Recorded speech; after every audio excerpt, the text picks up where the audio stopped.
Hello everyone, मैं doctor Naresh Kumar साहब। मैं फिर आपके सामने नए वीडियो लेकर जो उपस्थित हुआ हूँ। आज का पेपर है वुमेन इन हिस्ट्री। इसके अंतर्गत आज हम बताने का प्रयास करूँगा कि आधुनिक भारतीय इतिहास में जो महिलाओं की शिक्षा का विकास कैसे हुआ था, यानी महिलाओं के बारे में जो शिक्षा का विकास पर आज हम कुछ प्रकाश डालेंगे। तो इस पर हम चर्चा करेंगे। तो सबसे पहले जानेंगे कि प्राचीन काल से जो है अब तक जितनी भी सामाजिक व्यवस्थाएं या अस्तित्व में जो है वह अस्तित्व में आई है, क्योंकि प्राचीन काल से ही जो है आज सामाजिक अवस्थाएं जो है उसी का रूप लेकर हुई है। उनका उस समय के बता रहे कि उनका प्रमुख उद्देश्य यही था कि महिलाओं में जो है पुरुषों के साथ जो है समानता हो तथा उनके अधिकारों के प्रति जागरूक बनाया जाना। महिलाओं की शिक्षा के प्रति समाज का दृष्टिकोण हमेशा ही उपेक्षित रहा है। क्योंकि महिलाओं का हमेशा देखते हैं कि घरेलू कार्य करने वाली के रूप में जो है प्रस्तुत किया जाता रहा है। लेकिन आधुनिक भारतीय इतिहास में हम देखते हैं कि इस इतिहास में अंग्रेज सरकार ने भी जो है भारत में जो शिक्षा के विकास की ओर कोई ध्यान नहीं दिया। यहाँ तक देखते हैं कि 1813 ईस्वी में सरकार पर भारतीय जनता को जो है एक शिक्षित करने का कोई दायित्व अपने ऊपर नहीं लिया था। लेकिन सर्वप्रथम वारेन हेस्टिंग्स से जो थे कोलकाता में एक मदरसा भी स्थापित किया था, जिसका उद्देश्य था कि फारसी और अरबी भाषाओं के अध्ययन की व्यवस्था करना था। क्योंकि इसके बाद क्योंकि उसके जो है अपने राज कर्मचारियों को जितने भी हैं उनको जो है ज़रूरत था इन्हें, इसीलिए जो है इस तरह से किया था। इसके बाद हम देखते हैं कि बनारस में भी एक विद्यालय की भी जो है स्थापना किया था। लेकिन इसका भी मूल उद्देश्य था कि सरकारी कर्मचारियों को जो था वो भारतीय भाषा और रीति रिवाज का अध्ययन कराना था। तो इस प्रकार हम देखते हैं कि इस समय तक जो है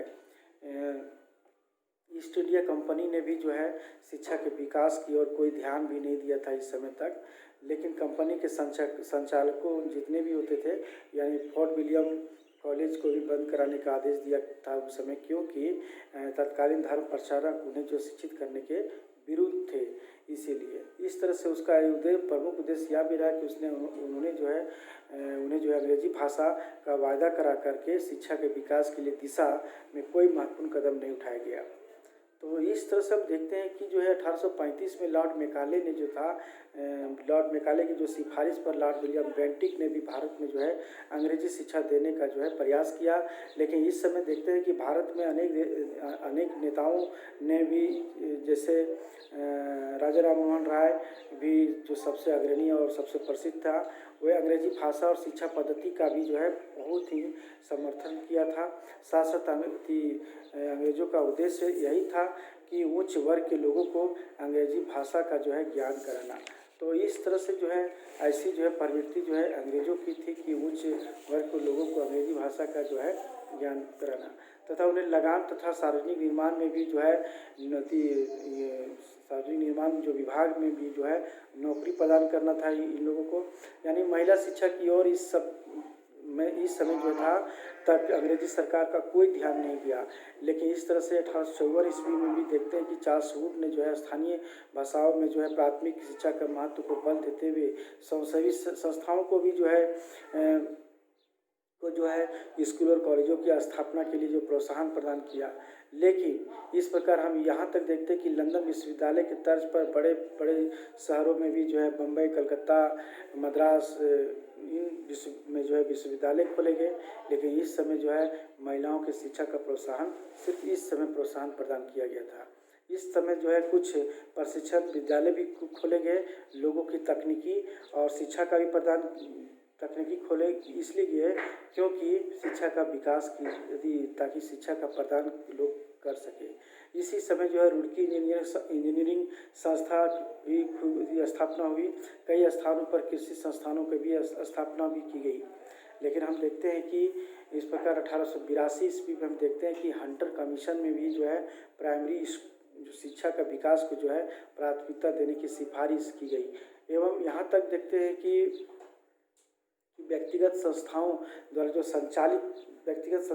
जो संचालित स्कूलों ने जो महिला के शिक्षा के विकास की ओर ध्यान आकर्षित किया था। इस तरह से देखते हैं कि लॉर्ड कर्जन ने 1904 ईस्वी में हम देखते हैं कि भारतीय विश्वविद्यालय अधिनियम के तहत जो है माध्यम से भारतीय विश्वविद्यालय एवं कॉलेजों को सरकारी नियंत्रण करने का प्रयास भी किया गया। यहाँ ये भी देखते हैं कि वहाँ शिक्षा का पूर्ण केंद्रीकरण करके उन्हें सरकारी नियंत्रण में रखने के इच्छुक था, लेकिन उसने शिक्षा संस्थानों को भी दी जाने वाली जो आर्थिक सहायता को भी जो है बढ़ा सके। यहाँ इस तरह से व्यवस्था की गई, इसलिए की गई ताकि जो है गरीब जितने भी छात्र और छात्राओं जो थी उन्हें कुछ हितों की पूर्ति की जा सके। साथ साथ हम देखते हैं कि सैंडलर कमीशन के माध्यम से यानी शिक्षा के विस्तार हो सके, ताकि जो है महत्वपूर्ण कदम भी जो है उठाए गए। यहाँ तक हम देखते हैं कि इससे सिफारिश की गई जितनी बातें जैसे इंटरमीडिएट तक के शिक्षा को सरकारी नियंत्रण से मुक्त रखा जाए, महिलाओं की शिक्षा, विज्ञान एवं तकनीकी शिक्षा पर विशेष बल दिया गया इस समय, क्योंकि 1909 ईस्वी में जो भारत सरकार अधिनियम द्वारा जब शिक्षा का दायित्व प्रांतीय सरकारों द्वारा जो सौंप दिया गया था, वह 1925 में हम देखते हैं कि फिलिप हेरर की अध्यक्षता में जो है एक समिति का गठन किया गया और समिति का उद्देश्य यही था कि शिक्षा में जो है गुणात्मक सुधार करना था। इस समिति ने जो अपनी रिपोर्ट बनाई थी, क्योंकि जितने भी प्राइमरी को और भी इससे अधिक जो है विस्तृत किया गया ताकि सभी लड़कों को या लड़कियों को भी जो है लाभ मिल सके या लाभ ले सके। बाद में हम देखते हैं कि केंद्रीय शिक्षा सलाहकार जो बोर्ड होता है, उन्होंने भी सार्वजनिक योजना के माध्यम से जो है शिक्षा को एक जूनियर और सीनियर 2 वर्गों में बांटकर उसके विकास का मार्ग का जो है रास्ता यानी खोलने का प्रयास किया था। तो यहाँ भी देखते हैं कि 6 से लेकर 11 वर्ष के जितने भी लड़का और लड़कियों को भी जो है अनिवार्य रूप से शिक्षा प्रदान किए जाने की सिफारिश की, ताकि शिक्षा का दायरा जो है बढ़ सके। तो इस तरह से स्वतंत्रता प्राप्ति के बाद हम देखते हैं कि शिक्षा के विकास में निरंतर प्रयास किया जाता रहा, ताकि देश में जितने भी लड़का और लड़कियों की शिक्षित बनाकर उसे श्रेष्ठ नागरिक का रूप प्रदान कर सके। इस तरह से जो है इसलिए जो भारत सरकार जो है शिक्षा का जो विकास की और जो आगे बढ़ाने का लिए राधा कृष्ण आयोग का गठन भी किया गया।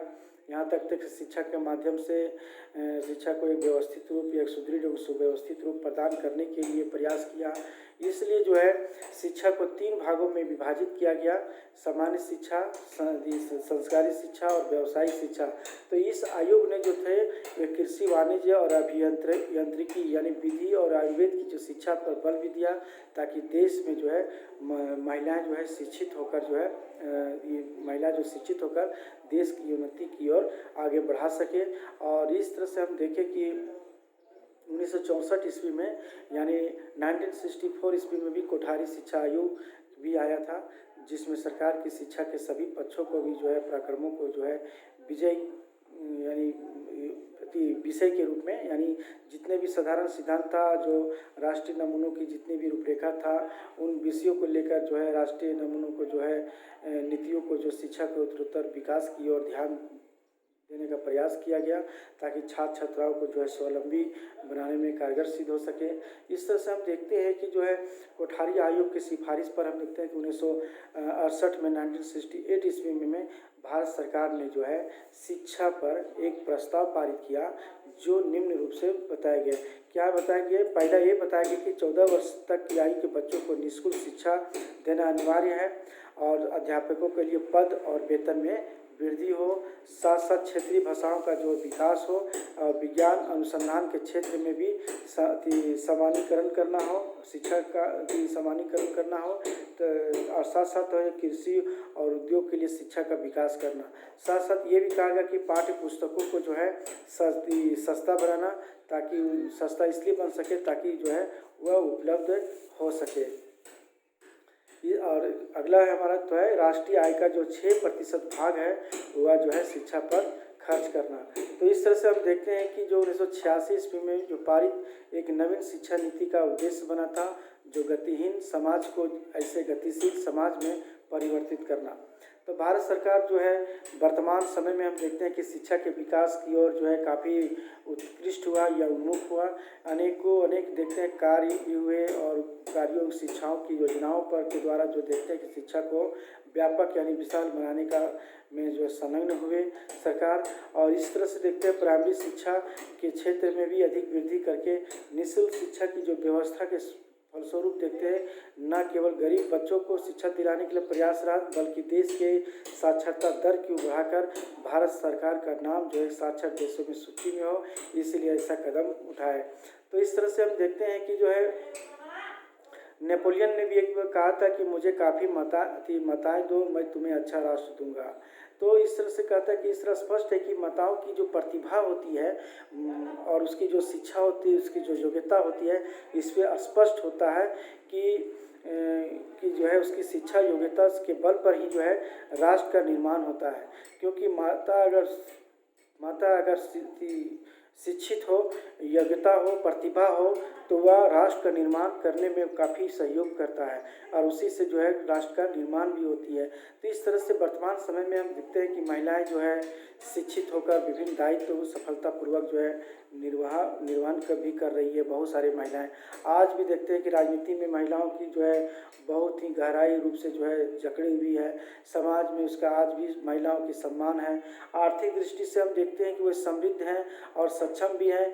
बहुत सारे ऐसे महिलाएं पढ़ी लिखी हैं और बहुत सारी पढ़ी लिखी युवतियाँ जितनी भी आज के प्रशासन के क्षेत्र में जो है कार्यरत हैं और ख़ास करके जो है चाहे सिविल सेवाओं में हो चाहे चिकित्सा सेवा में हो, तो महिलाओं के बिना जो है ये सब सारा बंद है। क्योंकि महिला की कुशल रूप जो जितने भी हैं नर्स का दायित्व भी निर्वाह, बहुत सारे ऐसे महिलाएं भी हैं जो नर्स की महिलाएं भी हैं। इस तरह से आधुनिक युग में जो है महिला जो है शिक्षा जो है महिला के शिक्षा के अत्यधिक विस्तार भी किया गया है, उसका उत्थान भी किया गया है। साथ ही जीवन के क्षेत्र से जुड़े हुए जितने भी महिलाएँ हैं वो आज कार्यरत हैं। प्रत्येक क्षेत्र में प्रत्येक कार्य में हम देखते हैं कि अपने दायित्व का भली प्रकार जो निर्वाह करके अपनी योग्यता का जो है को प्रभावित कर रही है और प्रभावित कर चुकी है। और इस तरह से देखते हैं बहुत सारे ऐसे डॉक्टर, प्रशासक हो या वकील हो या जितने भी प्रोफेसर हो या शिक्षक हो, जितने भी क्षेत्र में हर क्षेत्र में आज महिलाएं जो आगे बढ़ रही है इस और पदों पर जो है आज कार्यरत है। अपने दायित्वों को सफलतापूर्वक संपन्न और स्वयं अपने पुरुषों के समकक्ष जो है स्थापित भी कर रही है। तो जिसका मूल कारण था वो है शिक्षा है, जिसे ग्रहण करने के बाद जो है अपना सर्वस्व जो है त्याग और अपना बलिदान जो है शिक्षा के क्षेत्र में है, जिसके फलस्वरूप आज वर्तमान स्थिति में जो है महिलाओं की स्थिति जो है आज बहुत ही अच्छी है। क्योंकि प्राचीन काल से देखते हैं कि जितने भी महिलाएं हैं वो आज उसी का परिवर्तन का रूप है जो आज आधुनिक युग में ऐसे महिलाओं का जो परिवर्तन देखने को समाज में मिलता है। लेकिन इसका उद्देश्य पुरुषों के साथ साथ समानता भी है और उन अधिकारों के प्रति जागरूक बनाया जाना भी महिलाओं के शिक्षा के प्रति दृष्टिकोण इस तरह से है। तो इस तरह से हम देखते हैं कि जितने भी महिलाएं हैं पहले की अपेक्षा जितने भी आज महिलाएं जो है घर से बाहर निकल कर हर एक क्षेत्र में प्रत्येक क्षेत्र में जो है अपने कदम से कदम बढ़ाकर अपनी शिक्षा ग्रहण करके और प्रत्येक क्षेत्र में जो आज कार्यरत है और इस तरह से गृहस्थ जीवन को संचालन करते हुए आज भी महिला सरकारी प्रकरणों में जो है अस्थायित्व हो करके आज भी भूमिका निभा रही है। तो इस तरह से देखते हैं कि आज भी आधुनिक भारतीय इतिहास में महिलाओं की जो प्रवृत्तियां हैं, जो उनकी महिलाओं की जो शिक्षा है उस शिक्षा का विकास जो है बहुत तेज़ी से उसका ग्रोथ यानी उसका विकास हुआ है। तो इस तरह से देखते हैं कि बहुत सारे महिलाएं थे जो पुरुषों के साथ साथ जो है महिलाओं का जो शिक्षित यानी समानता का अधिकार को देखकर जो है आज बहुत बड़ा ये सामाजिक व्यवस्थाएं बनाई जो कानून के अनुसार बनी। लेकिन आज उनका प्रमुख उद्देश्य महिलाओं के पुरुष के साथ समानता एक सबसे बड़ा उपलब्धि है। उसके प्रति जो है अधिकारों की पुरुषों के साथ साथ जितने भी समानता है उसके अधिकार है, वह अधिकारों के दृष्टिकोण में हमेशा जो है हम देखते हैं कि पहले के जितने भी कर्तव्य या अधिकार समानता हो या अधिकार था पहले जो है प्राचीन काल में जो है वह उपेक्षित हमेशा महिलाएं रही हैं। लेकिन आज वो अपेक्षित नहीं बल्कि आज हमेशा आज जागरूक होकर जो है शिक्षा ग्रहण करके आज जो है महिलाएं जो है आगे बढ़ने के प्रयास कर रही है। तो इस तरह से देखते हैं कि हमेशा जो है गृहस्थ यानी गृह कार्य करते हुए भी जो है आज महिला आधुनिक परिवेश में आकर के आज देखते हैं कि शिक्षा के विकास की ओर ध्यान दिया गया। इसलिए कहा जाता है कि माता की शिक्षा यानी महिलाओं की शिक्षा ही यानी राष्ट्र का निर्माण भी होना संभव है, यानी परिवार का भी जो है शिक्षित होना, यानी महिला की शिक्षा, लड़कियों की शिक्षा देना यानी महिलाओं की शिक्षित होकर जब होती है तो एक अच्छे परिवार की सुदृढ़ सुव्यवस्थित संचालन करने में अहम भूमिका भी जो है निभाती है। इसीलिए जो है आधुनिक भारतीय इतिहास में महिलाओं का शिक्षा का विकास एक सराहनीय है और इसका उल्लेखनीय भी रहा है। इसीलिए जो आज का वीडियो आज यहीं समाप्त करते हैं। अगला वीडियो में अगला जो है विषय को लेकर फिर बताने का मैं प्रयास करूँगा, इसलिए आज यहीं समाप्त करते हैं।